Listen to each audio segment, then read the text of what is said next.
Supaya dia makan nyaman, lampu dimatiin. Terus tuan rumahnya pura-pura makan. Padahal nggak ada yang dimakan. Luar biasa, mereka buat rencana untuk memuliakan tamu tersebut. Akhirnya Allah memberitahukan kepada Nabi tentang perbuatan mereka berdua. Kata Nabi SAW, Allah kagum dengan apa yang kalian lakukan terhadap tamu kalian semalam.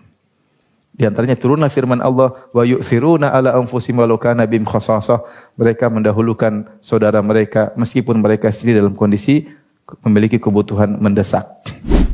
Dengan demikian kalau kita cari orang ini, kita kasih, kita harus jaga harga dirinya. Jangan kita memberikan dengan perasaan dia terhina.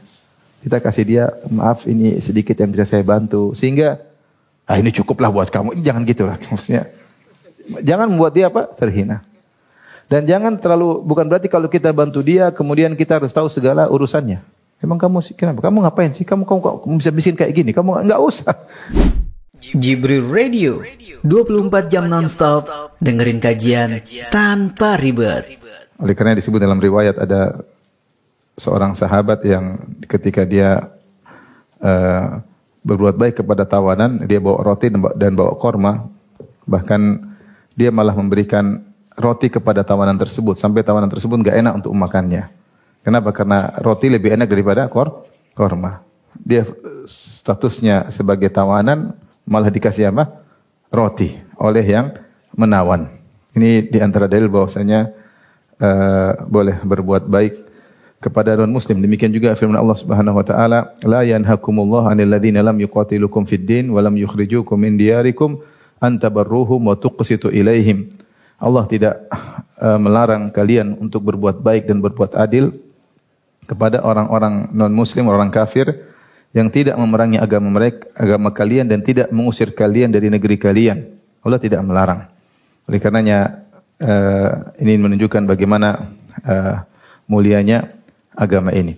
Bahkan kalau kita lihat dalam dalil begitu banyak dalil-dalil yang mengatur tentang berbuat baik kepada orang lain, terlalu banyak dalam Al-Quran maupun hadis-hadis Nabi sallallahu alaihi wasallam untuk menunjukkan bahwasanya untuk meraih surga atau meraih kedudukan yang terbaik di sisi Allah Subhanahu wa taala bukan hanya memperbaiki hubungan kita dengan Allah Subhanahu wa taala semata, tapi juga memperbaiki hubungan kita dengan sesama manusia. Di antara jalan terbaik menuju surga adalah membantu sesama manusia dengan ikhlas kepada Allah Subhanahu wa taala. Oleh karenanya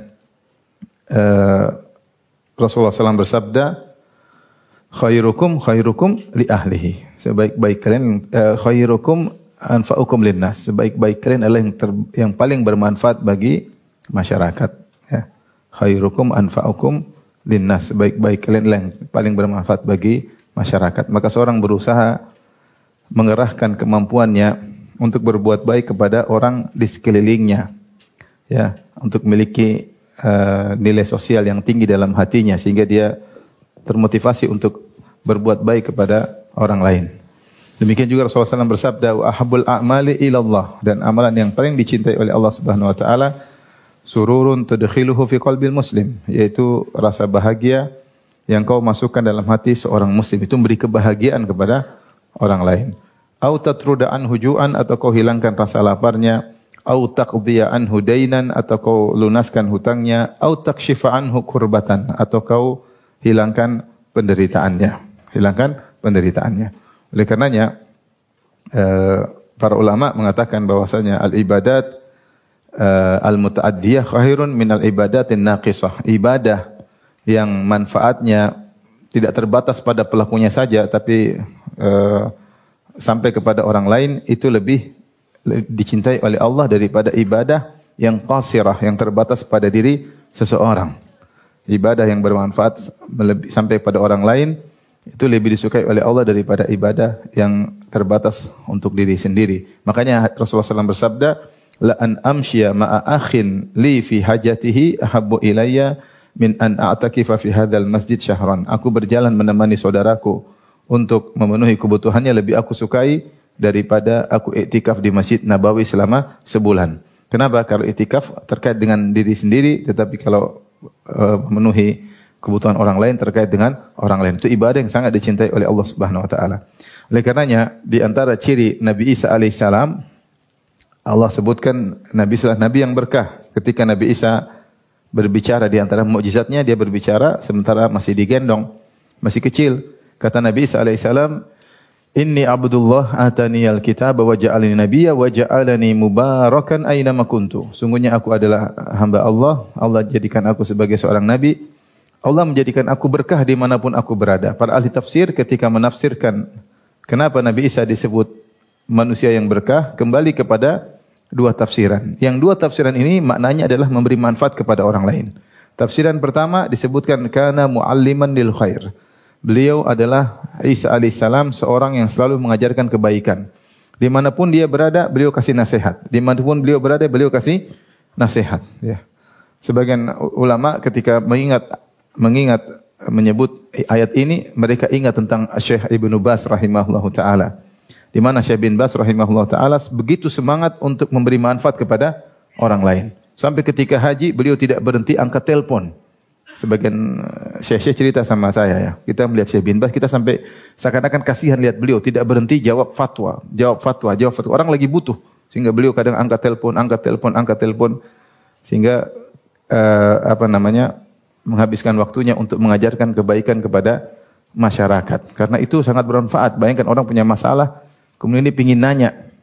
Tentu begitu ada jawaban dia akan lega. Dan Syekh bin Baz rahimahullah punya perhatian tentang hal tersebut. Di antara ciri Nabi Isa alaihissalam, kana mualliman lil khair. Beliau sering mengajarkan kebaikan di sana sini. Ya, makanya beliau dalam kitab-kitab suci terdahulu ya, disebut sang guru. Kenapa? Sering mengajarkan kebaikan. Ini tafsiran pertama. Yang ini juga kembali kepada memberi manfaat kepada orang lain. Tafsiran kedua disebut mubarakan aina ma kuntu. Nabi Isa alaihissalam disifati dengan nabi yang berkah.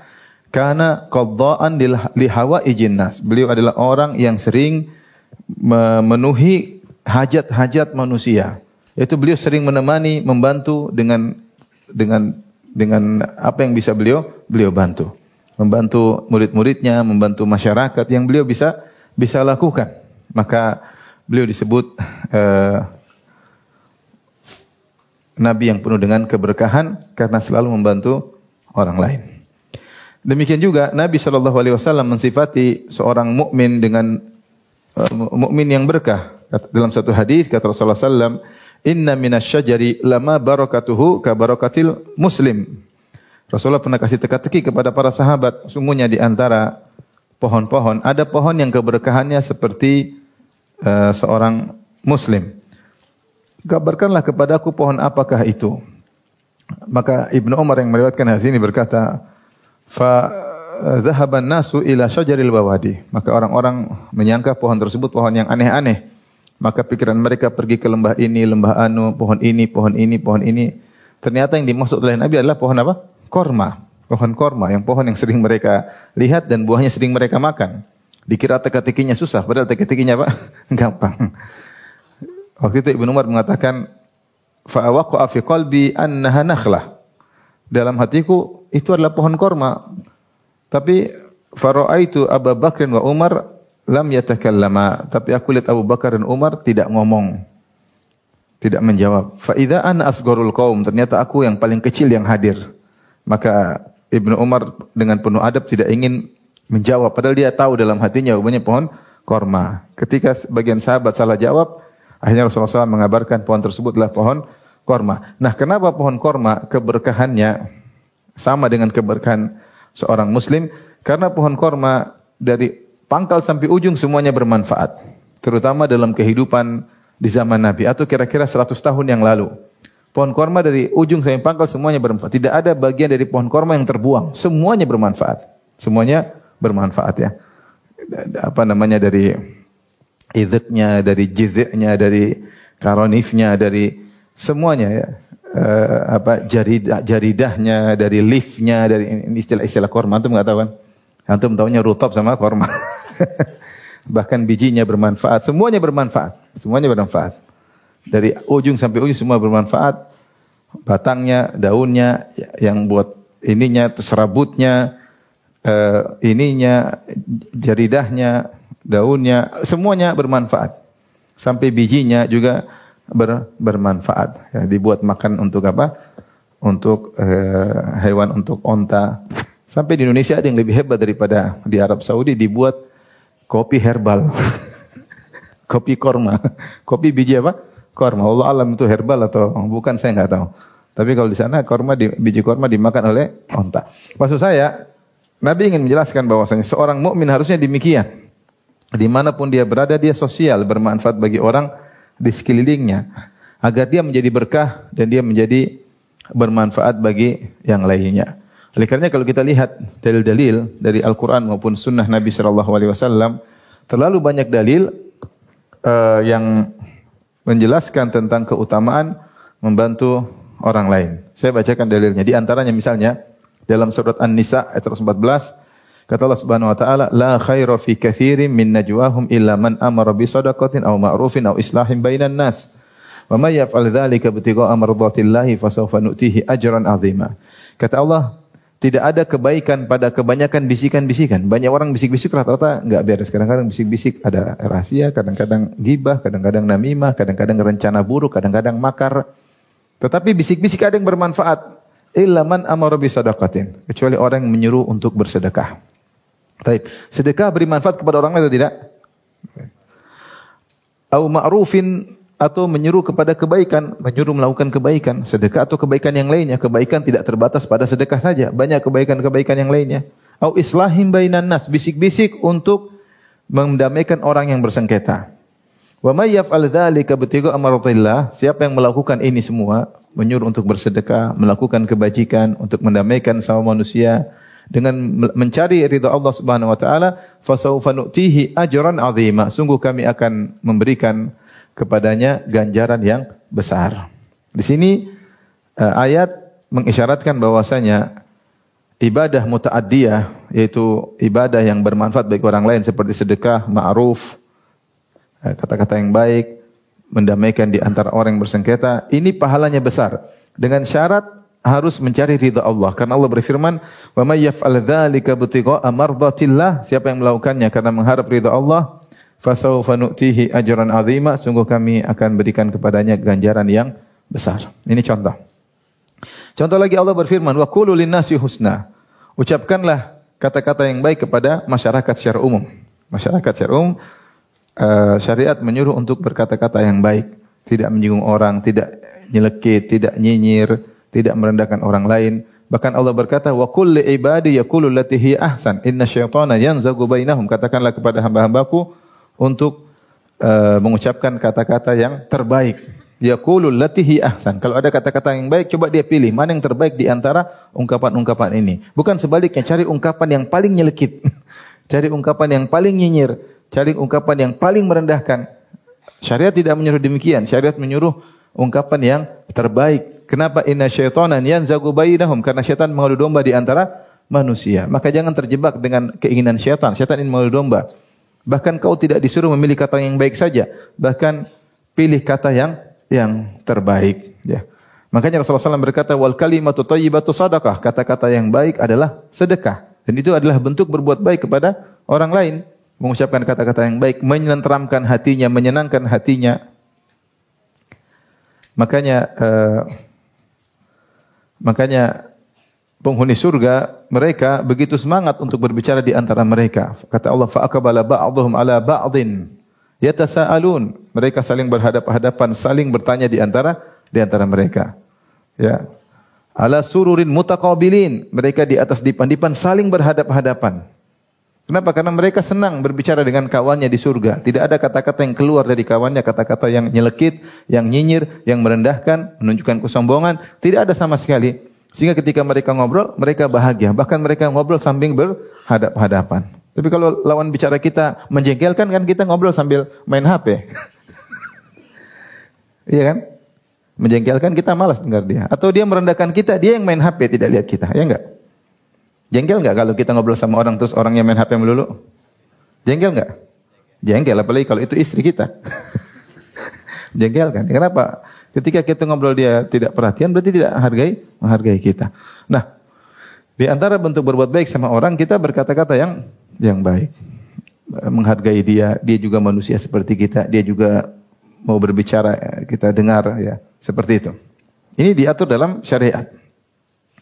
Demikian juga Allah Subhanahu wa taala berfirman misalnya dalam surat An-Nisa ayat 36, "Wa'budullaha wa la tusyriku bi syai'in wa bil walidaini ihsana wa bidzil qurba wal yatama wal masakin wal jari dzil qurba wal jari dzil junubi was sabil jambi wa binis sabil wa ma malakat aymanukum." Beribadahlah kepada Allah semata dan jangan berbuat syirik sama sekali. Berbaktilah kepada kedua orang tua. Berbuat baiklah kepada kerabat. Berbuat baik kepada anak yatim, kepada fakir miskin, kepada tetangga dekat, kepada tetangga jauh, kepada kawan dekat. Ada yang mengatakan istri, ada yang mengatakan kawan tatkala safar. Dan berbuat baiklah kepada orang musafir yang kehabisan bekal. Wa ma malakat aymanukum, dan berbuat baiklah kepada budak-budak kalian. Bahkan di antara wasiat Nabi sebelum meninggal dunia, Rasulullah SAW bersabda, as-salat wa ma malakat aymanukum. Perhatikanlah salat, perhatikan salat, dan perhatikanlah budak-budak kalian. Karena budak-budak adalah strata paling rendah yang memiliki potensi paling mudah untuk disakiti. Karena budak dulu diperjualbelikan, artinya budak milik kita. Mau kita marah, mau kita pukul, mau kita jual, terserah. Potensi dia untuk dizalimi sangat besar. Potensi dia untuk diburukin sangat besar. Justru budak inilah yang menjadi perhatian Nabi untuk dibaikin. Kata Nabi sebelum beliau meninggal dunia, as-salat. As-salat wa ma malakat aymanukum. Salatlah kalian, perhatikan salat dan perhatikanlah budak-budak kalian untuk kalian berbuat baik kepada mereka. Tapi juga misalnya Allah berfirman, "Inna rahmatallahi qaribun minal muhsinin. Wa ahsinu innallaha yuhibbul muhsin." Kata Allah, berbuat baiklah, yaitu bersosiallah kalian, berbuat baiklah kepada sama manusia. Sungguhnya Allah mencintai orang-orang yang berbuat baik. Lilladzina ahsanul husna wa ziyadah. Orang-orang berbuat baik, berbuat ihsan akan mendapatkan surga dan tambahan, yaitu melihat wajah Allah Subhanahu wa taala. Allah juga berfirman, "Inna rahmatallahi qaribun minal muhsinin." Sungguhnya rahmat Allah, kasih sayang Allah dekat dengan orang yang berbuat ihsan. Semakin kita berbuat ihsan kepada orang lain, maka semakin rahmat Allah datang turun kepada kita semakin banyak, dengan syarat ikhlas kepada Allah Subhanahu wa taala. Allah juga berfirman di surat Al-Hajj, ya ayyuhan nas, ya ayyuhalladzina amanu ruk'u wasjudu wa'budu rabbakum waf'alul khaira la'allakum tuflihun. Wahai orang yang beriman, rukuklah dan sujudlah dan sembahlah Rabb kalian, ini ibadah. Jangan lupa waf'alul khaira, lakukanlah kebaikan-kebaikan, yaitu sosial kepada masyarakat. La'allakum tuflihun, semoga kalian beruntung. Maka semakin orang berbuat sosial, semakin ihsan, maka semakin mendapatkan rahmat Allah dan semakin mendapatkan keberuntungan. Oleh karenanya itulah sifat para nabi.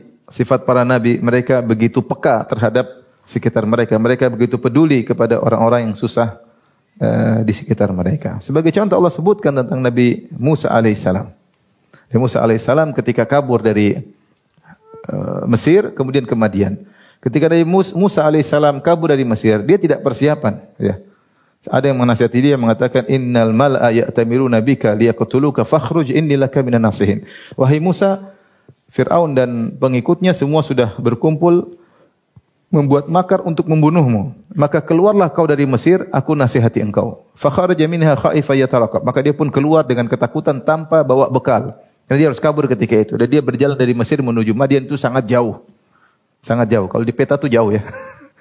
Di peta itu jauh. Mesir, Madian itu kalau bukan di Yordan, di Tabuk, Arab Saudi.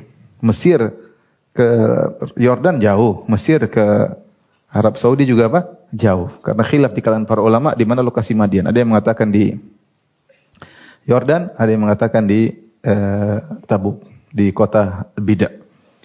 Tapi dia pun pergi melewati jalan yang sangat jauh, melewati gurun, sampai disebutkan beliau kelaparan, kemudian beliau makan dedaunan sampai kelihatan hijau dari luar tubuh beliau karena begitu banyak daun yang makan. Begitu sampai walamma warada ma'a Madian, ketika sampai di negeri Madian, datangi sebuah sumur wajada alaihi ummatan minan nas. Maka tiba-tiba banyak orang lagi ngambil air, lagi ngambil air. Wajada min dunihim imra'ataini tadhudan. Di antara orang-orang yang mengambil air tersebut, ternyata ada dua wanita yang kemudian menghalang-halangi kambing mereka. Kambingnya pingin ke sumur, ambil air, ditahan-tahan sama dua wanita. Tiba-tiba Nabi Musa langsung kasihan, peka. Qala ma khatbukuma, maka Nabi Musa langsung bertanya kepada dua orang tersebut, kenapa kok tidak ambil air? Dua wanita berkata, qalata la nasqi hatta yasdurar ri'a wa abuna syaikhun kabir. Kami tidak akan ambil air sampai orang-orang semua pergi. Mereka tidak ingin ikhtilat, tidak ingin campur laki-laki dengan perempuan. Kenapa bukan laki-laki dari keluarga kami yang ambil air? Karena di rumah tidak ada kecuali bapak kami dan bapak kami sudah tua tidak mampu ngambil air. Allah berfirman, langsung pakai fa. Fasaqalahuma. Fa itu menunjukkan tertib tanpa jeda. Fasaqo yaitu lalu, maka. Itu Nabi Musa langsung tanpa pikir panjang. Fasaqalahuma. Kemudian Nabi Musa pun mengambilkan air untuk mereka berdua tanpa minta pamrih sama sekali. Padahal dalam kondisi kelaparan. Dalam kondisi lapar, tidak ada makanan sama sekali. Tsumma tawalla ila dhil, kemudian dia pun bernaung di bawah sebuah pohon. Kemudian dia berdoa karena laparnya, Rabbi inni lima anzalta ilayya min khairin faqir. Ya Allah, aku sangat butuh dengan anugerah yang kau turunkan kepada kami. Sebagian salaf mengatakan Nabi Musa minta roti. Bosan makan daun melulu. Pingin roti. Allah kabulkan. Akhirnya salah seorang dari mereka waja'at ihdahuma tamshi ala istihya, maka datanglah wanita ini datang malu-malu undang Nabi Musa untuk ke bapaknya, akhirnya diundang makan. Intinya mau saya, Nabi Musa alaihissalam langsung peka terhadap apa? Sosial. Ada orang ini dia segera bantu. Segera bantu. Dan kenapa dia pun dikejar oleh Fir'aun dan pasukannya? Karena dia bantu orang juga. Ketika fawajada dakhala al-madinata ala ghaflatin min ahliha fawajada rajulaini yaqtatilan. Hadha min syi'ati wa hadha min aduwi, hadha min syi'ati wa hadha min aduwihi. Fastaghathahu alladhi min syi'ati ala alladhi min aduwihi fawaqazahu Musa faqada alaih. Kenapa? Sebab dia dikejar-kejar jadi buronan oleh Fir'aun. Karena suatu hari dia masuk di tengah kota Mesir, tiba-tiba ada dua orang sedang berkelahi. Satu dari Israeli, yaitu dari Bani Israel, dari sukunya Nabi Musa, dan satu dari suku Kipti, dari sukunya Fir'aun. Akhirnya dari suku Israel minta tolong. Wahai Musa, tolong saya. Langsung dia tolong, pukul prek langsung mati. Maksud saya dia sosial, bantu. Bantu, ada yang minta tolong dia bantu, tapi pukulannya terlalu kencang. Sekali pukul langsung apa? Tewas. Akhirnya dia bikin masalah gara-gara dia bunuh orang, dikejar-kejar oleh Fir'aun dan bentaranya. Maksud saya bahwasanya para anbiya demikian mereka sangat sosial ya. Apalagi kalau kita bicara tentang Nabi sallallahu alaihi wasallam. Nabi begitu sangat sosial. Dalam hadis disebutkan dari Jabir bin Abdullah radhiyallahu anhuma, "Ma su'ila Rasulullah sallallahu alaihi wasallam syai'an qad faqala la." Nabi tidak pernah dimintai sesuatu kemudian dia berkata enggak, tidak pernah. Apapun yang diminta dan beliau mampu, beliau pasti kasih. Enggak pernah bilang apa? Tidak. Enggak pernah bilang tidak. Sampai dalam hadis ketika Rasulullah SAW sedang ada seorang wanita kasihan lihat Nabi pakai baju sudah usang, maka dia membuat baju buat Nabi SAW, baju baru agar pantas dipakai oleh Nabi SAW. Kemudian Nabi pun pakai baju baru tersebut. Ketika Nabi sedang pakai baju baru tersebut, baru saja pakai, tiba-tiba ada seorang datang mengatakan, "Ya Rasulullah, ma ahsana hadza, faksunihi." Ya Rasulullah, ini baju bagus sekali. Kasih saya dong ya Rasulullah. Rasulullah buka, Rasulullah kasih. Langsung. Rasulullah enggak pernah bilang enggak. Rasulullah buka langsung apa? Kasih. Rasulullah enggak pernah Rasulullah bilang ente nih baru aja dipakai. Baru aja dipakai. Belum apa-apa sudah diminta. Enggak kebalik ente. Kasih ustadz. Ini ustadz malah diminta-mintain. Rasulullah SAW langsung kasih. Maka orang-orang pun datang celah sahabat ini. Kamu gimana? Kamu pintar sekali. Tahu Nabi kalau diminta enggak pernah nolak, kamu malah minta. Kata dia, bukan itu maksudku. La'alli ukaffanu fi. Saya berharap saya di baju tersebut jadi kafanku. Karena baju tersebut sudah mengenai tubuh Nabi. Sudah mungkin mengenai keringat Nabi. Dia mengharap berkah dari apa? Baju tersebut. Kemudian akhirnya dia meninggal, dikafankan di atas baju, dalam baju tersebut. Tapi maksud saya Rasulullah SAW tidak pernah menolak kalau diminta sesuatu. Dan bagaimana Rasulullah SAW pernah tangannya ditarik oleh seorang jariyah, diajak kemana-mana, Rasulullah SAW biarkan tangannya diajak oleh seorang jariyah, itu budak perempuan, ada keperluan Rasulullah SAW biarkan. Sampai di antara terlalu banyak ya kepekaan Nabi SAW. Ya. Contoh seperti sampai pada anak kecil. Ketika Rasulullah SAW pergi ke rumahnya Ummu Sulaim. Ummu Sulaim itu ibunya Anas bin Malik radhiyallahu taala anhu. Dan Ummu Sulaim menikah dengan Abu Talha al-Ansari dan punya anak namanya Abu Umair. Masih kecil, mungkin 4 tahun, 3 tahun. Dan Abu Umair punya peliharaan burung. ternyata burung tersebut mati. Maka Rasulullah SAW sempatkan waktu untuk menyenangkan Abu Umair. Maka dia datang kepada Abu Umair, dia berkata, "Ya Aba Umair, ma fa'alan nugair." Wahai Abu Umair, apa yang terjadi dengan burung kecilmu? Kata sebagian ulama, mungkin dia pun tidak paham dengan apa kata-kata Nabi. Tapi Nabi sisihkan waktu untuk apa? Mencandainya. Ini hadis sederhana, tapi sebagian ulama mengeluarkan puluhan faedah dari hadis yang sederhana ini. Mau saya sampai anak kecil itu pun Nabi SAW apa? Peka. Dia lagi sedih, maka Rasulullah SAW datang ngobrol sama dia untuk mengurangi apa? Kesedihannya. Nabi tidak bilang, alah sudah jangan nangis, tenang aja nanti burung baru. Dia sayang sama burungnya tuh tidak gampang, tidak mudah move on ya Rasulullah. Burungnya hilang tidak langsung bisa ganti burung ya. Maksud saya Rasulullah SAW begitu peka sampai sama anak kecil. Lihatlah bagaimana ketika Fatimah radhiyallahu anha kerja susah di rumah sampai tangannya kapalan ya, karena harus menggiling roha. Roha itu alat dari batu untuk menggiling gandum, kemudian harus nimba air dan macam-macam kerja membantu suaminya Ali bin Abi Thalib. Maka dia pun minta kepada Nabi, ada kabarkan kepada Fatimah, wahai Fatimah, ayahmu baru dapat banyak tawanan perang. Berarti ada budak yang bisa diambil untuk dikerja di rumah. Maka Fatimah datang minta budak kepada Nabi sallallahu alaihi wasallam, ternyata Nabi tidak ada. Akhirnya disampaikan kepada Aisyah, Aisyah sampaikan kepada Nabi sallallahu alaihi wasallam. Ternyata Nabi tidak kasih budak kepada putrinya. Kata Nabi, bagaimana saya mau kasih budak sama engkau wahai putriku, sementara ahlu sufah kelaparan. Mending saya jual budak ini, uangnya untuk kasih makan ahlu apa? Ahlu sufah.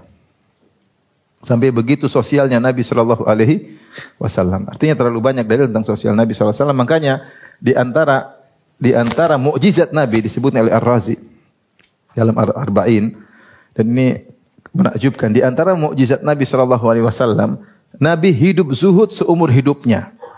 Padahal dia mampu untuk kaya raya. Padahal dia mampu untuk apa kaya? Kaya raya. Kenapa dia zuhud? Karena untuk umatnya.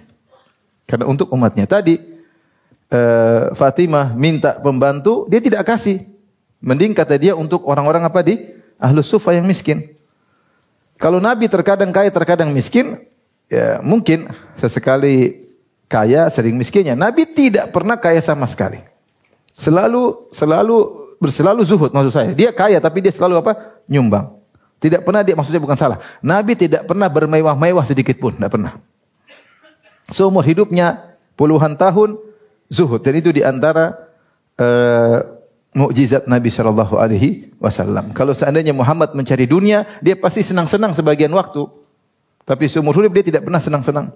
Bahkan ketika Ibnu Mas'ud datang kemudian mengatakan, "Ya Rasulullah," Rasulullah tidur di atas tikar yang terbuat dari daun korma sehingga menimbulkan bekas di lambung Nabi sallallahu alaihi wasallam. Kata Ibnu Mas'ud, "Ala naj'al laka wita'an?" Tidakkah kami bikinkan kasur buat Anda ya Rasulullah? Maka Rasulullah sallallahu marah. Rasulullah mengatakan, "Mali walid dunya." Apa urusanku dengan dunia? Inna mamathali mathul dunya karakibin istadhalla tahta syajaratin tsumma raha fatarakaha. Perumpamanku dengan dunia seperti seorang yang melewati sebuah pohon, mampir sebentar, kemudian dia tinggalkan pohon tersebut. Ngapain saya sibuk dengan dunia? Cuma sebentar seperti mampir di bawah sebuah pohon. Dalam Ibnu Hajar menyebutkan riwayat di mana ada orang datang ke rumah Aisyah, lihat kasur Nabi yang jelek, maka dia bawakan kasur yang lebih bagus. Rasulullah SAW bilang, kembalikan.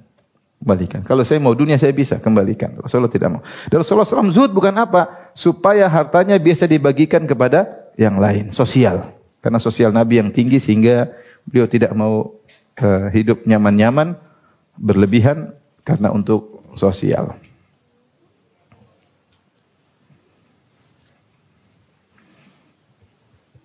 Oleh karenanya, ketika Rasulullah sallallahu alaihi wasallam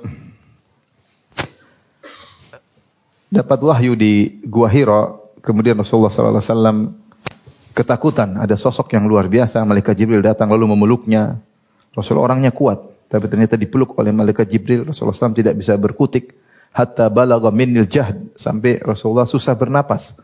Dilepas, kemudian dikatakan, "Iqra', bacalah." Kata Rasulullah SAW, "Ma ana biqari', saya tidak bisa baca." Dipeluk lagi sampai susah bernapas, sampai 3 kali. Kata para ulama supaya Nabi tahu dia tidak sedang bermimpi karena sebelumnya Nabi sering bermimpi. Ini nyata kali ini. Akhirnya Rasulullah SAW ketakutan, dia pulang ketemu Khadijah, dia mengatakan laqad khasyitu ala nafsi. Saya khawatir suatu keburukan menimpaku. Sebagian ulama mengatakan Rasulullah takut gila. Apa yang saya alami ini apa ini? Karena banyak hal yang aneh sebelum ini. Mimpi, dengar batu mengucapkan salam. Assalamualaikum ya Muhammad. Wah, ini batu mengucapkan salam. Ada malaikat pernah belah dadanya. Iya kan aneh-aneh Rasul alami. Apa saya gila? Ada pendapat seperti itu. Apa saya ini gila? Maka ketika Rasulullah mengatakan kepada Khadijah radhiyallahu anha, laqad khasyitu ala nafsi, aku khawatir suatu keburukan menimpa diriku. Maka Khadijah mengingatkan Nabi. Kata Khadijah radhiyallahu anha, kalla fawallahi absyir. Sekali-sekali tidak bergembiralah wahai suamiku. Lan yukhziyakallahu abada. Allah tidak akan menghinakan engkau selama-lamanya. Innaka latasilur rahim. Engkau sosial, orang sosial engkau itu. Kau selalu menyambung silaturahmi. Wa tasduqul hadits, kau selalu jujur, enggak pernah bohong sama orang. Wa tahmilul kalla, engkau membantu orang yang kesusahan. Bahkan lebih dari itu, wa taksibul ma'dum, kau kerja untuk orang yang tidak bisa kerja sama sekali. Ada yang bisa kerja kau bantu, ada yang tidak bisa kerja, kau kerja hasilnya buat orang tidak bisa kerja tersebut. Wa takrid dhaif, kau suka menjamu tamu. Wa tu'inu ala naubil haq, dan kau suka membantu orang terkena musibah. Orang seperti engkau sosial seperti ini tidak bakalan dihinakan oleh Allah Subhanahu wa taala. Maka tenanglah Nabi sallallahu alaihi wasallam. Baik, saya tanya sama antum. Khadijah mengatakan demikian, dari mana dia tahu? Rasulullah baru saja jadi nabi, paham? Kenapa Khadijah mengatakan demikian? Karena dia melihat pengalaman hidup. Pengalaman hidup bahwa orang yang sosial itu tidak akan dihinakan oleh siapa? Allah. Maka itu dia sampaikan kepada Nabi. Yaitu dia akan istiqra dengan pengamatan terhadap kehidupan dari generasi ke generasi, cerita-cerita sebelumnya. Orang yang sosial tidak akan dihinakan oleh Allah. Maka engkau suamiku, engkau super sosial. Kau tidak akan dihinakan oleh Allah Subhanahu wa taala. Itu sifat Nabi sebelum menjadi Nabi. Sudah seperti itu. Bagaimana lagi setelah menjadi apa? Jadi Nabi. Bahkan apalagi bulan Ramadan, sampai Ibnu Abbas mengatakan, wala Rasulullah sallallahu alaihi wasallam ajwadu minar rihil mursalah, ya. Ajwadu bil khair minar rihil mursalah. Kata Ibnu Abbas, sungguh Rasulullah SAW itu lebih dermawan dengan kebaikan daripada angin yang berhembus, Rasulullah SAW, Ibnu Abbas mengatakan, kana Nabi SAW ajwadan nas. Rasulullah SAW adalah orang yang paling dermawan, paling sosial. Wa kana ajwad ma yakun fi Ramadan, dan di puncak-puncak sosial Nabi adalah di bulan Ramadan. Saking luar biasa kedermawanan Nabi dan sosial Nabi, Ibnu Abbas mengatakan, wala Rasulullah sallallahu alaihi wasallam ajwadu bil khairi minar rihil mursalah. Sungguh Rasulullah sallallahu lebih kedermawannya lebih hebat daripada angin yang berhembus. Apa maksudnya Rasulullah lebih dermawan daripada angin yang berhembus? Kata para ulama, angin berhembus merupakan kinayah dari dua hal. Cepat dan tersebar. Angin kan begitu. Cepat dan angin mudah tersebar enggak? Iya. Maksudnya kebaikan Nabi seperti itu. Nabi kalau berbuat sosial cepat dan banyak. Cepat dan tersebar. Bahkan lebih cepat daripada angin. Menunjukkan bagaimana semangatnya Nabi berbuat sosial ketika di bulan Ramadan. Jadi maksud saya, Nabi sebelum jadi Nabi saja sudah sosial. Apalagi setelah menjadi apa? Nabi. Apalagi ketika di bulan Ramadan. Makanya kita tidak heran ketika melihat sebagian sahabat-sahabat Nabi yang sosialnya luar biasa. Sosialnya luar biasa. Sebagaimana kisah Sa'ad bin Rabi' yang kemudian menawarkan setengah hartanya untuk siapa? Abdurrahman bin Auf. Ketika Abdurrahman bin Auf berhijrah dari Mekah Madinah dalam kondisi miskin, maka Rasulullah SAW persaudarakan dia dengan Sa'ad bin Rabi'. Maka Sa'ad bin Rabi' mengatakan, ya Abdurrahman, inni min aktsari al-ansari malan. Sungguh aku termasuk kaum Ansar yang hartanya paling banyak. Aku menjadikan setengah hartaku untuk engkau. Bayangkan, setengah harta. Artinya kalau uang saya 1 miliar, 500 juta buat kamu. Dan saya punya istri lebih dari 1. Kau lihat mana yang cantik, kasih tahu. Saya ceraikan. Kalau sudah habis masa iddahnya, nikahilah. Luar biasa. Kalau kita baca ini kayak dongeng ya. Dongeng, benar. Sampai saya sering bercanda, saya sudah 15 tahun di Madinah, enggak ada yang nawarin kayak gini. Di mana keturunan Sa'ad bin Rabi' yang nawarin setengah hartanya, nawarin istrinya yang cantik. Enggak ada. Mungkin sampai 100 tahun pun belum tentu dapat. Sebagian orang Madinah membantah. orang-orang yang seperti Sa'ad bin Rabi yang sudah menawarkan setengah hartanya dan menawarkan istrinya telah pergi bersama orang-orang muhajirin semisal Abdurrahman bin Auf yang ditawarkan tapi nolak. Yang ditawarkan tapi apa nolak. Ketika ditawarkan Sa'ad bin Rabi, Abdurrahman bin Auf terima atau tidak? Tidak. Dia mengatakan barakallahu fika wa ahlik. Semoga Allah berkahi engkau, keluargamu dan hartamu. Dullani ala suq. Tunjukkan kepadaku mana pasar. Saya ingin cari rezeki sendiri. Tapi ini luar biasa. Bagaimana seorang kemudian menawarkan setengah hartanya. Bahkan mendahulukan temannya daripada dirinya sendiri. Sangat sosial. Wa yu'thiruna ala anfusihim. Mendahulukan saudaranya daripada dirinya sendiri. Walau kana bihim khasasah. Meskipun mereka sendiri dalam kondisi sulit. Luar biasa. Tidak heran kenapa? Karena gurunya Nabi Muhammad SAW. Lihat kisah seorang yang kata Rasulullah ketika datang tamu. Kemudian Rasulullah mengatakan, siapa yang menjamu tamuku? Kan Rasulullah SAW cek di rumahnya enggak ada apa-apa. Kata Rasulullah, coba cek rumah-rumah istriku, ada makanan enggak untuk menjamu tamu? Dari istri pertama saya istri 9, dicek satu-satu tidak ada makanan. Semuanya mengatakan walladzi ba'atsa bil haqq walladzi ba'atsaka bil haqq ma indana illa ma. Demi zat yang mengutus engkau dengan kebenaran wahai suamiku wahai Rasulullah, di rumah tidak ada kecuali air. Cuma ada air, korma pun tidak ada, roti pun tidak ada. Bagaimana mau menjamu tamu? Akhirnya Rasulullah tidak bisa. Bayangkan istri pertama sampai 9 cuma apa? Air. Antum Masya Allah istri satu sudah banyak isinya. Dibuka ini kulkas penuh, beras penuh, ATM masih ada. Maka banyak bersyukur kepada Allah Subhanahu wa taala. Sampai ada sebagian ulama mengatakan, ya akhi, kalau seandainya para sahabat keluar dari kuburan mereka, tidak usah sahabat, nenek moyang kita 100 tahun yang lalu, kemudian keluar lihat kita. Mereka bilang apa? Kita ini di surga, ya enggak? Kalau ada nenek moyang kita 100 tahun lalu keluar di kuburan, lihat kita hidup seperti ini sekarang. Mobil, AC, masjid yang ini, Masya Allah. Kopi tadi mana? Kopi. Ente di surga. Ente di surga. Kita ini nikmatnya luar biasa. Ya tidak? Tapi sosialnya kurang, itu masalahnya. Sosialnya kurang. Nabi dalam kondisi demikian tetap berusaha sosial. Berusaha sosial. Akhirnya Rasulullah SAW mengatakan, siapa yang mau menjamu tamu? Ada seorang mengatakan, saya Rasulullah, saya yang jamu tamu Anda. Dibawalah tamunya ke rumah istrinya. Ternyata istrinya bilang, tidak ada makanan. Buat saya tidak ada, buat kamu tidak ada. Apalagi buat tamu. Ini makanan ada cuma buat anak-anak. Wah, sudah terlanjur bawa tamu Nabi. Akhirnya suaminya mengatakan, kau jangan kasih makan anak-anak. Ajak mereka ngobrol sampai mereka ngantuk. Kalau sudah ngantuk, mereka tidur. Kau pergi ke pelita. Pura-pura perbaiki pelita, matikan pelita. Kenapa? Supaya tamu kita makan dengan nyaman. Akhirnya makan anak-anak dihidangkan kepada tamu, lampu dimatikan. Kenapa? Kalau lampu dinyalain, pelita dinyalain, tamunya enggak enak. Karena dia makan sendiri, tuan rumah enggak ikut apa? Makan. Supaya dia makan nyaman, lampu dimatiin. Terus tuan rumahnya pura-pura makan. Padahal enggak ada yang dimakan. Luar biasa. Mereka buat rencana untuk memuliakan tamu tersebut. Akhirnya Allah memberitahukan kepada Nabi tentang perbuatan mereka berdua. Kata Nabi SAW, Allah kagum dengan apa yang kalian lakukan terhadap tamu kalian semalam. Di antaranya turunlah firman Allah, wa yu'thiruna ala anfusihim walau kana bihim khasasah. Mereka mendahulukan saudara mereka meskipun mereka sendiri dalam kondisi memiliki kebutuhan mendesak.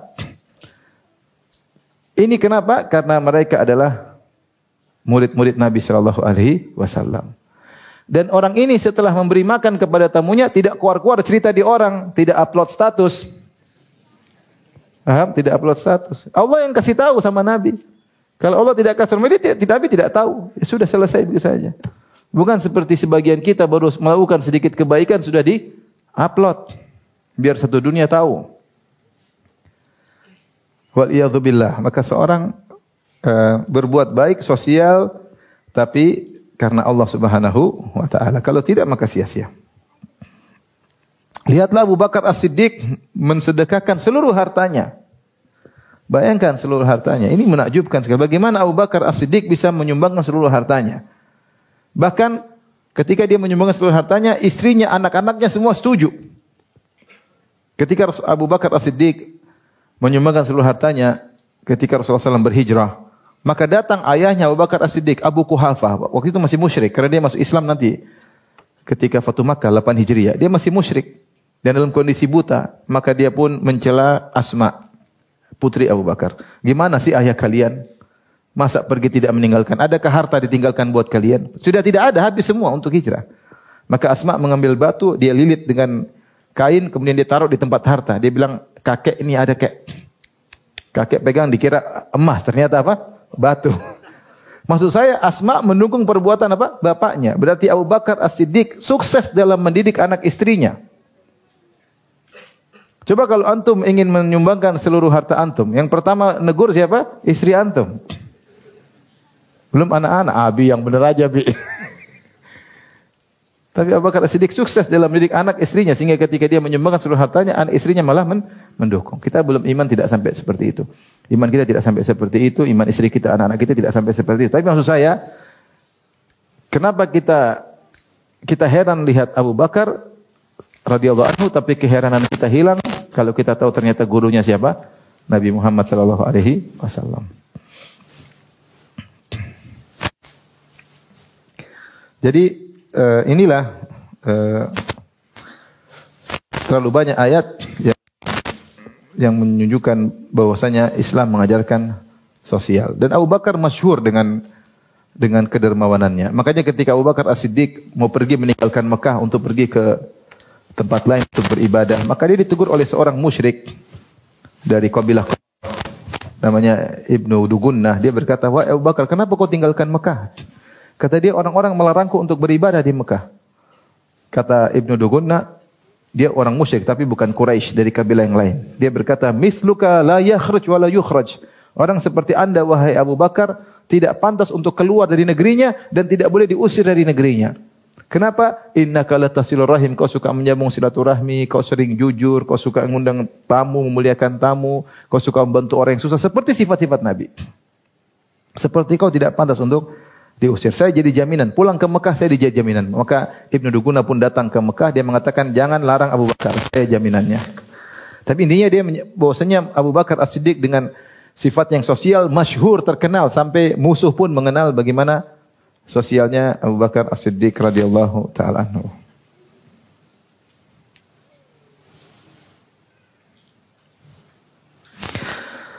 Baik.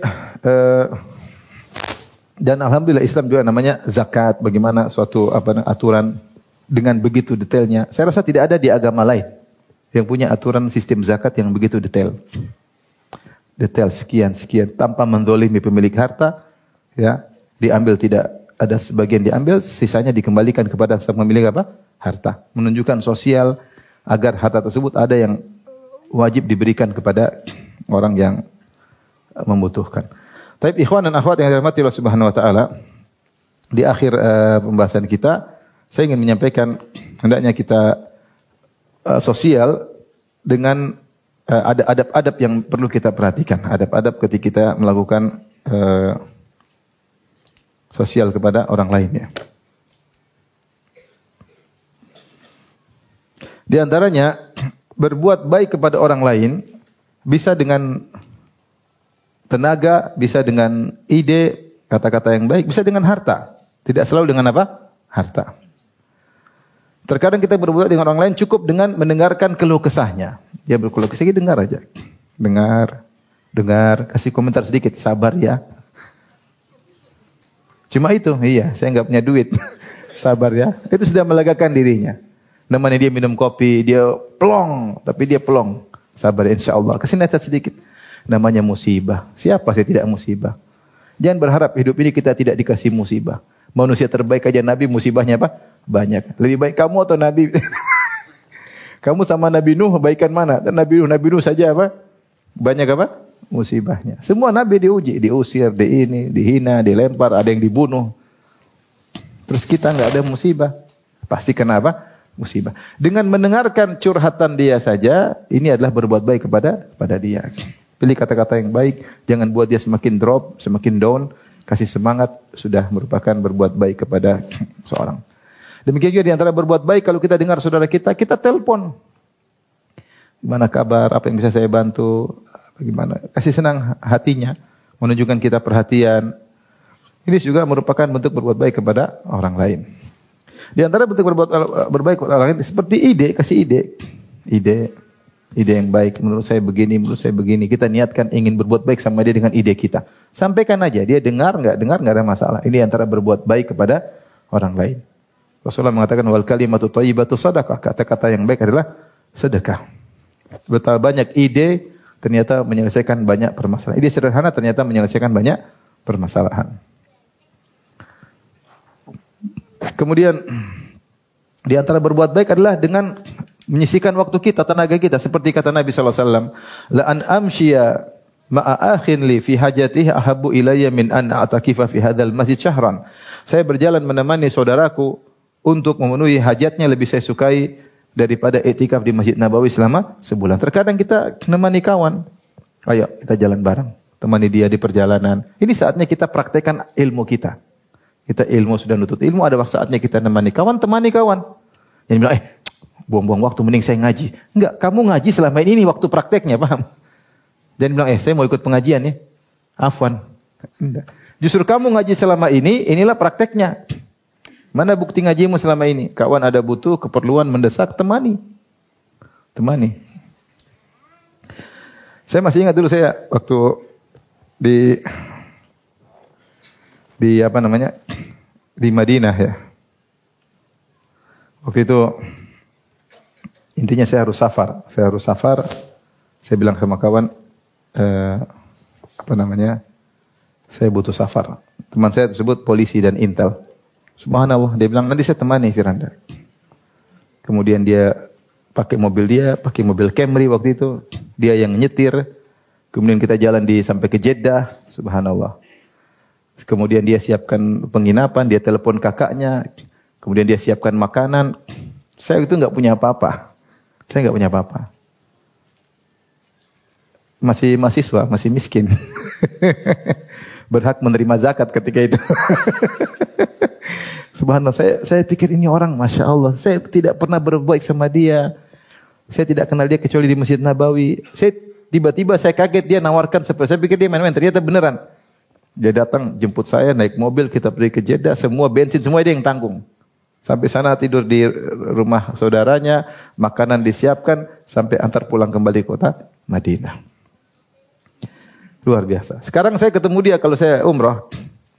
Dia selalu telepon, Firanda kapan makan? Ayo makan, saya bilang. Begitu saya makan sama dia, kita pergi ke restoran, maka saya bilang sama dia, afwan ya akhi, saya sekarang lebih kaya dari kau. Saya yang bayar. Saya keluarkan uang 500 real, bayar makan, kata dia, wallahi, demi Allah, jangan ambil uangnya. Dia marah-marah sama apa? Sama kasirnya. Wallahi, saya sudah lempar uang. Kata dia, kembalikan demi Allah, saya sudah sumpah loh. Saya bilang, saya sumpah juga ambil, kata dia. Enggak. Enak juga punya teman kayak gini. Akhirnya dia yang bayar. Akhirnya dia yang bayar. Saya bilang, saya sudah kaya lebih kaya dari kau. Dia bilang, enggak ada. Wallahi, jangan kau bayar. Sumpah. Bagaimana dia tanpa pamrih sama sekali. Sampai sekarang. Luar biasa. Jadi maksud saya, kita kalau bisa membantu dengan apa saja. Kalau tidak punya harta, kita bisa nemani dia bersafar, nemani dia punya keperluan, nemani dia ngobrol. Itu diantara berbuat baik kepada orang lain. Di antara berbuat baik sama orang lain, tentunya dengan harta. Ini juga sangat penting dan ini benar-benar real bantuan kita kasih harta kepada dia. Di antaranya membantu orang lain dengan syafaat. Kita ngomongin orang, telepon orang, tolong perhatikan dia. Kalau memang dia berhak mendapatkan perhatian tersebut. Bukan mendolimi orang, mengambil hak orang lain. Kata Nabi SAW, Ishfa'u tu'jaru. Berilah syafaat, kalian dapat pahala. Kata Allah Subhanahu Wa Taala, Man yashfa' syafa'atan hasanatan, yakullahu nasibum minha. Siapa yang beri syafaat yang baik, maka dia dapat pahala juga. Terkadang kita enggak mampu harta, tapi kita bisa syafaat. Kita telepon orang kaya, Pak, akhi tolong bantu dia. Dia memang membutuhkan. Ya kita kasih syafaat sehingga yang bantu teman kita yang kaya, kita juga dapat pahala. Karena kita yang kasih tahu sama orang kaya tersebut. Itu namanya syafaat. Jadi kebaikan kita lakukan, apa yang bisa kita lakukan, kita lakukan. Ini diantara cara berbuat baik kepada orang lain. Kemudian diantara adab ketika kita Tadi jenis-jenis bantuan banyak. Pokoknya semua kebaikan itu adalah sosial dan itu sangat dianjurkan dalam syariat. Yang kedua, adab kita ketika membantu orang lain. Pertama, kalau bisa kita yang mencari orang yang susah itu lebih baik. Kata Allah, lisa'ili wal mahrum. Wa fi amwalihim haqqum ma'lum, dan di harta mereka, ciri-ciri penghuni surga, mereka tahu dalam harta mereka ada kadar tertentu, hakun ma'lum itu kadar tertentu yang wajib mereka tunaikan kepada lisa'ili wal mahrum, kepada yang minta-minta dan kepada yang tidak minta-minta. Ternyata orang yang membutuhkan itu ada dua model, ada yang minta-minta, ada yang tidak meminta-minta. Justru yang tidak minta-minta inilah miskin sejati. Kata Nabi sallallahu alaihi wasallam, "Laiskal miskin alladhi yatufu 'alan nas fatarudduhu luqma aw luqmatan, at-tamra aw tamratan, aw aklah aw aklatan." Bukanlah seorang miskin adalah orang yang jalan-jalan diminta-minta sana sini, kemudian ketika dikasih satu suapan, dua suapan, satu korma, dua korma, kemudian dia selesai. Bukan itu kata Nabi sallallahu alaihi wasallam. Akan tapi orang miskin yang sesungguhnya yaitu orang yang tidak cukup, ya, wala la yajid ginan yugni, dia tidak memiliki, tidak kebutuhan tidak mencukupi, namun dia tidak minta-minta kepada orang lain. Ini harusnya kita cari. Orang cari. Maka kita cari orang seperti ini, kita kasih. Dengan demikian kalau kita cari orang ini, kita kasih, kita harus jaga harga dirinya. Jangan kita memberikan dengan perasaan dia terhina. Kita kasih dia, maaf ini sedikit yang bisa saya bantu. Sehingga, ini cukuplah buat kamu. Ini jangan gitulah. Maksudnya, jangan membuat dia terhina. Dan jangan terlalu, bukan berarti kalau kita bantu dia, kemudian kita harus tahu segala urusannya. Emang kamu kenapa? Kamu ngapain sih? Kamu kok bisa miskin kayak gini? Kamu enggak usah. Kamu kok bisa miskin kayak gini? Dia balik tanya, kok kamu bisa kaya gini sih? Enggak perlu tahu urusan dia. Pokoknya udah dibantu sudahlah. Dia enggak mungkin menjadi saya gini. Ngapain ya? Nanti dia nangis lagi repot. Udah bantu-bantu aja. Ada rahasia. Tidak berarti kalau kita bantu dia, kita harus tahu seluruh rahasia privasinya. Enggak harus. Bantu-bantu aja. Sudah kasih bantu cuma beras 5 kilo, kemudian shooting foto lagi. Foto di-upload. Kasihan ya akhi, cuma 5 kilo. Kalau emas 5 kilo, foto enggak apa-apa. Malu, tapi emas 5 kilo. Beras cuma 5 kilo, akhi mau dipotong ngapain? Ya kasihan. Alasnya dokumentasi diburam dong. Diburam. Ya. Itu pun kalau ikhlas. 5 kilo aja pamer. Kasihan dia. Jaga perasaan dia. Jaga perasaan dia. Kemudian ketika kita membantu, kita yang harusnya bersyukur. Karena dengan membantu dia, maka kita yang mendapatkan banyak keuntungan. Di antara keuntungan kita membantu orang lain, banyak ya. Dan ini di antara keuntungan yang menakjubkan. Bahwasanya orang yang membantu orang lain, dia lebih bahagia daripada orang yang dibantu. Al-jaza' min jinsil amal, balas sesuai dengan perbuatan. Ketika dia masukkan kebahagiaan kepada orang lain, maka dia juga bahagia, bahkan lebih bahagia. Makanya ketika ada seorang mengadu kepada Nabi, ya Rasul, yashku qaswata qalbihi, dia mengadu kepada Nabi tentang hatinya yang keras, maka Rasulullah SAW mengatakan, in aradta talyina qalbik, kalau kau ingin hatimu lembut, maka fa'atmil miskin wamsah ra'sal yatim. Beri makan kepada fakir miskin dan usaplah kepala anak yatim. Artinya Rasulullah suruh berbuat baik agar hatimu menjadi lembut, agar hatimu menjadi bahagia. Ini dalil bahwasanya berbuat baik kepada orang lain mendatangkan kebahagiaan. Jadi kalau ada orang miskin kasih, insya Allah ada kebahagiaan. Ada anak yatim, elus kepalanya. Ini anak kasihan. Orang tuanya enggak ada, mamanya enggak ada, mungkin bapaknya enggak ada yang membuat dia bahagia, enggak ada yang ngelus-ngelus kepalanya. Antum ngelus-ngelus kepalanya. Tapi jangan ngelus dikasih duit, jangan ngelus-ngelus aja. Masya Allah. Kasih duit juga, kasih duit. Ngelus-ngelus doang, udah om, sudah biasa om. Ngelus-ngelus doang, enggak ada faedahnya. Kasih sesuatu lah. Tapi itu ngelus itu pengaruh. Kata kita ngelus sambil dengan penuh perasaan, bagaimana kasihan. Itu membuat hati dia bahagia, maka kita pun bahagia. Di antara dalil bahwasanya orang yang membantu orang lain bahagia, Rasulullah bersabda dalam Sahih Bukhari, "Mathalul bakhil wal munfiq kamathali rajulaini alaihima jubbatani min hadidin min thudiyihima ila taraqihima." Perumpamaan orang yang pelit dan orang yang berinfak seperti perumpamaan dua orang yang memakai dua jubah yang terbuat dari besi, yaitu dari dada sampai ke sini, selang. Jadi ada baju besi segini kira-kira. Fa amal munfik fala yunfik illa sabaqat aw wafarat ala jildihi. Maka tidaklah seorang berinfak maka baju tersebut semakin lebar, semakin lapang. Hatta tukhfiya bananahu wa ta'fu athar, sampai panjang-panjang sampai besinya lebar sampai akhirnya begitu lebar menutupi bekas jalannya. Wa amal bakhilu fala yuridu an yunfiqa syai'an illa laziqat kullu halaqatin makanaha. Adapun orang bakhil ketika dia mau berinfak, dia pelit, dia mau infak, dia ragu-ragu. Banyak ini.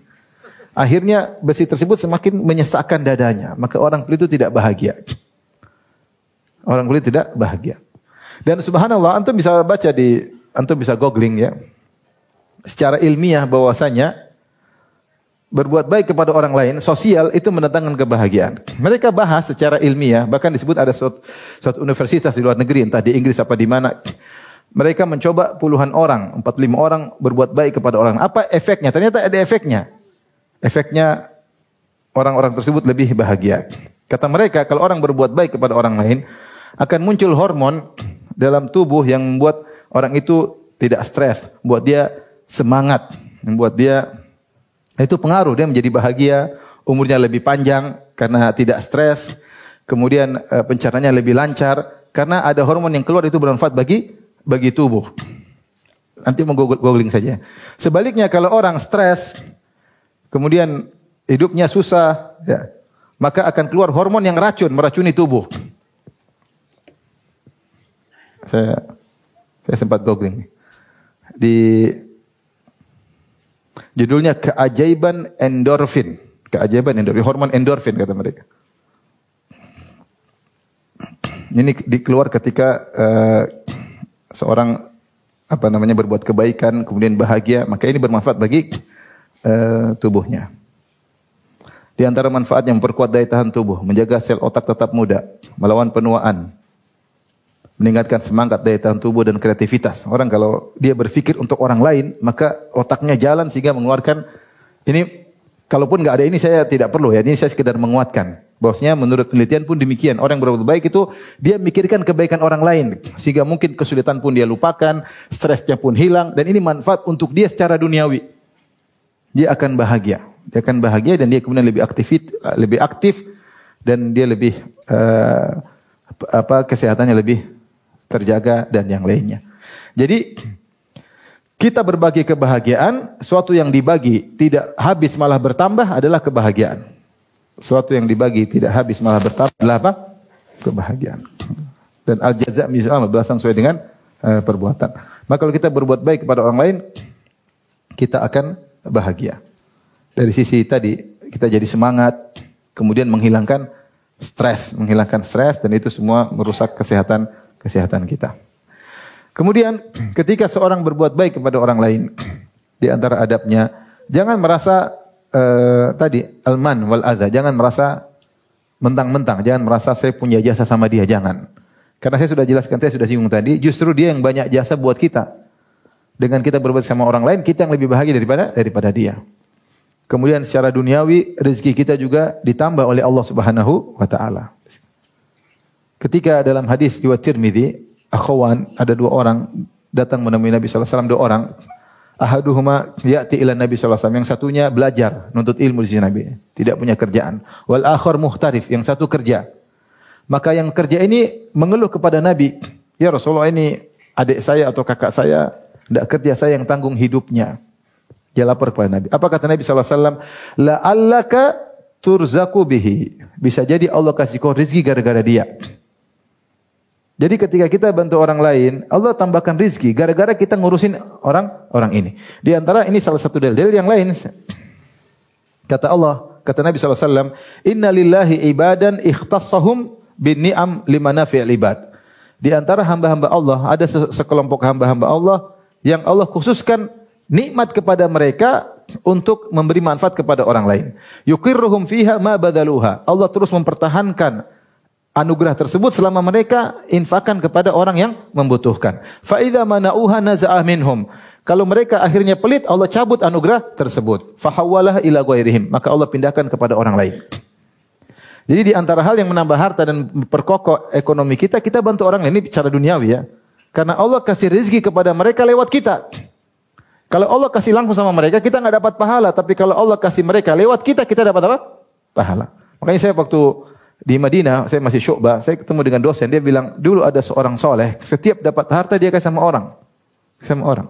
Maka ditanya, ditegur, kamu dapat harta kasih orang. Kata dia, saya punya kebiasaan sama orang, dan Allah punya kebiasaan sama saya. Kebiasaan saya kasih bantu orang. Dan kebiasaan Allah, Allah kasih saya anugerah. Saya tidak ingin merubah kebiasaan Allah sama saya dengan merubah kebiasaan terhadap orang lain. Jadi misalnya ada seorang ngurus anak yatim. Ngurus anak yatim enggak seberapa, tapi di balik itu Allah kasih rezeki yang banyak. Jadi yang untung kita apa anak yatim? Kita yang untung, paham? Jadi kalau gitu jangan merasa mentang-mentang, merasa punya jasa. Justru dia yang berjasa kepada kita. Ini baru keuntungan duniawi, belum keuntungan apa? Akhirat. Banyak sekali dan itu sudah kita bahas dalam keutamaan sedekah. Tapi demikian saja. Subhanakallah bihamdik. Asyhadu an la ilaha illa anta astaghfiruka wa atubu ilaik. Assalamualaikum warahmatullahi wabarakatuh. Jibril Radio 24 jam nonstop dengerin kajian tanpa ribet.